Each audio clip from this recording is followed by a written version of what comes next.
Well, welcome back to our financial literacy series of videos. My name's Adam Wilson. I'm a partner at Sugarloaf Wealth Management, and we've come together to put what we hope is some educational content beneficial to you to help you win with money. Our first video was talking about financial planning and the things that you need to do to set yourself up for success in the future. Now, success is obviously defined differently depending on who the individual is, whether you're single, whether you're married, whether you have kids, whether you don't have kids.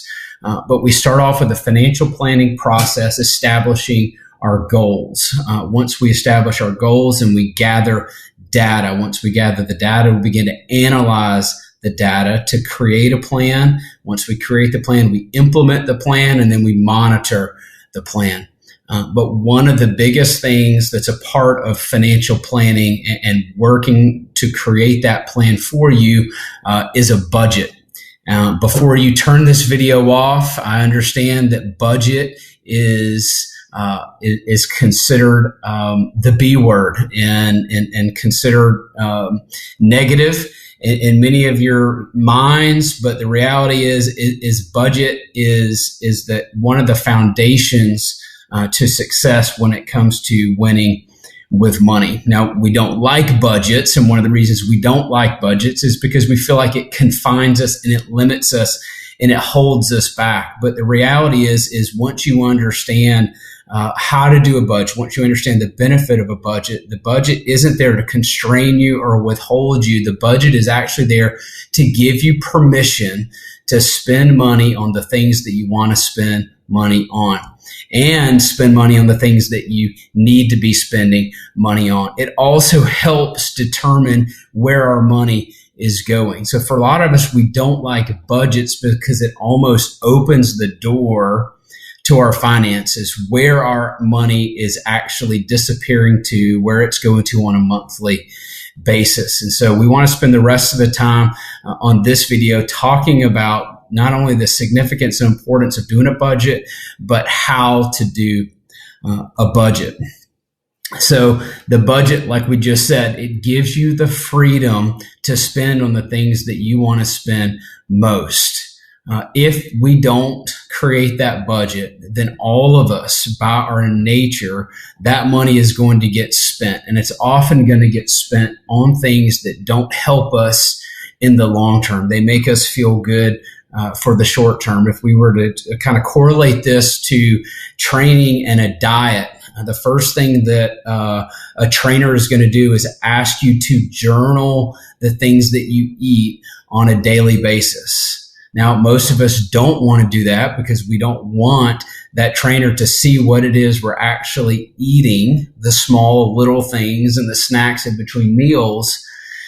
But it's through that journaling that we get a true picture of what's going into our bodies. And it's the same thing when we do a budget. Where is every single dollar going? And when we can answer that question, then we can, and we're on the road to winning with money. Why should you do a budget? Well, we already talked about a few things, but budgets, they don't stop you from, they stop you from spending money that you don't have. It frees you up to spend money that you do have. And that's one of the things that we love about a budget. It's going to help you find money.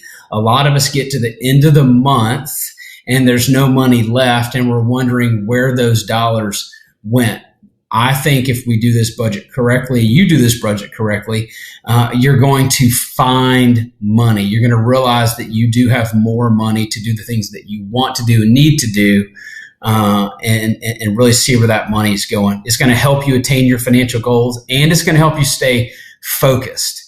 A budget also puts you in control instead of letting your money control you. And I really think that that's a big thing, is us telling our money where it's supposed to go versus our money telling us where we're supposed to go, what we're supposed to do, because we're owned by debt, we're owned by payments.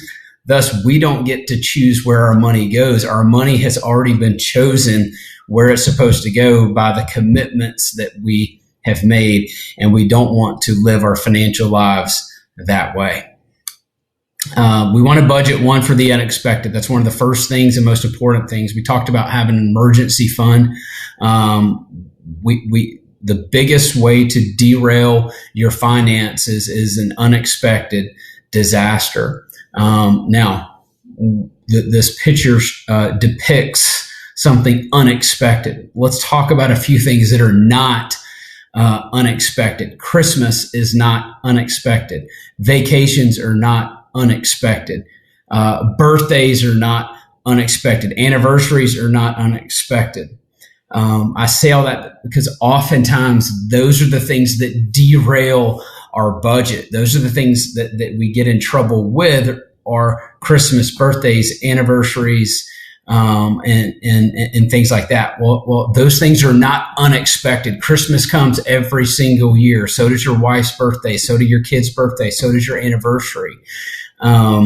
Those things come every single year. So we cannot derail our finances on expected things.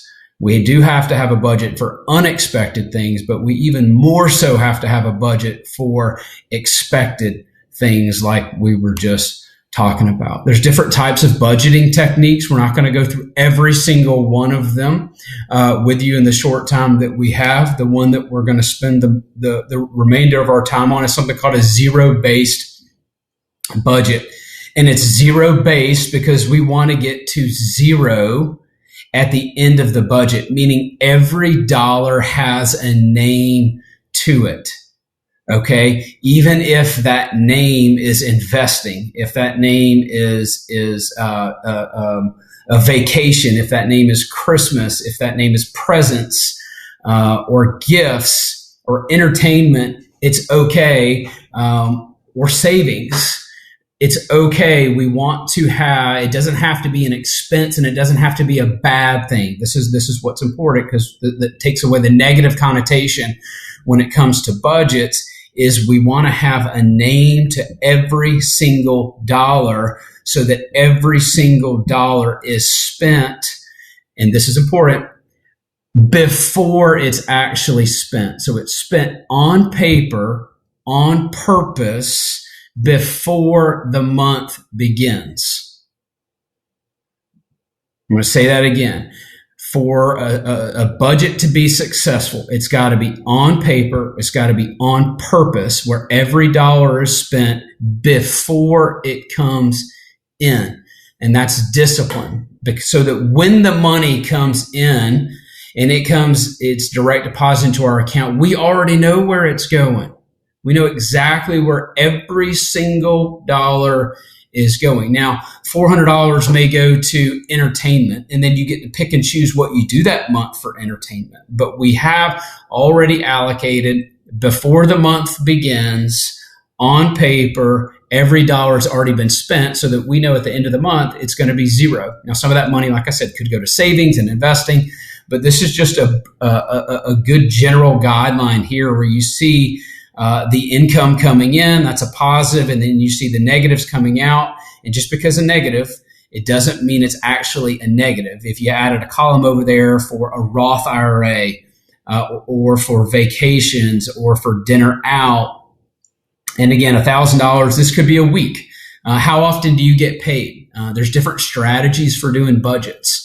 You can do a monthly budget. You could do a weekly budget. What's the best thing to do? That all depends on you. Anything is better than nothing. So don't let what type of budget you're going to do get in the way.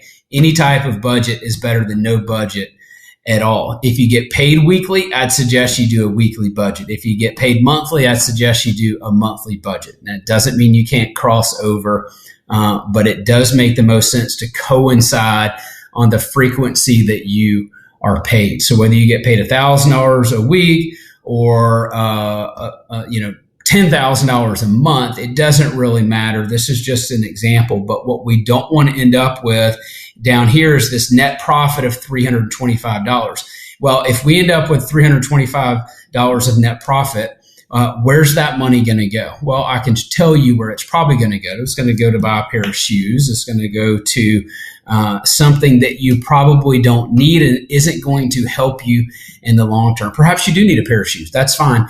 Put it in the budget. But what we don't want to do is just end up with $325 that doesn't have a name to it. So if that's where we end up, we want to go in here and say, well, we're going to add $325 to our investment account, or $50 of it's going to go to our kids' 529 plan, or $100 of it's going to go to our Christmas budget, because every year we spend $1,000 at Christmas time. If we spend $1,000 every year at Christmas, well, guess what we need to be doing in February? We need to be saving $83 a month in February, March, April, May, all the way through, so that we end up with the $1,000 already saved, so that when Christmas hits, we have the money to spend.